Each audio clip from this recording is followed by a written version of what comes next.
வெண்டைக்காய் வத்த குழம்பு எப்படி பண்ணலான்னு பார்க்கலாம் வாங்க. தாளிக்கிறதுக்கு உண்டானலாம் ரெடி பண்ணி வச்சுருக்கேன். இது கூடவே புளியை ஊற வச்சு வெண்டைக்காய் கட் பண்ணி வச்சுருக்கேன். ஸ்டவ் ஆன் பண்ணிவிட்டு பச்சட்டியில் 100 ml ஆயில் சேர்த்துக்கலாம். ஆயில் காஞ்சதுக்கப்புறம் தாளிக்கு ரெடி பண்ணி வச்சுருக்க எல்லாத்தையும் நம்ம இது கூடவே சேர்த்துக்கலாம்.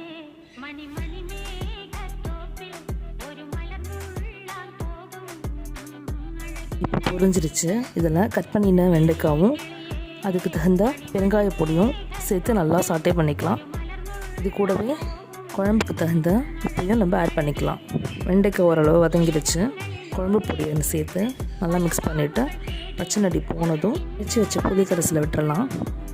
15 minutes நல்லா கொதிக்கட்டும். குழம்பு நல்லா வற்றினதுக்கப்புறம் புளி வெல்லம் சேர்த்து ஒரு கொதி விட்டு இறக்கினா என் ஸ்டைல் வத்த குழம்பு ரெடி.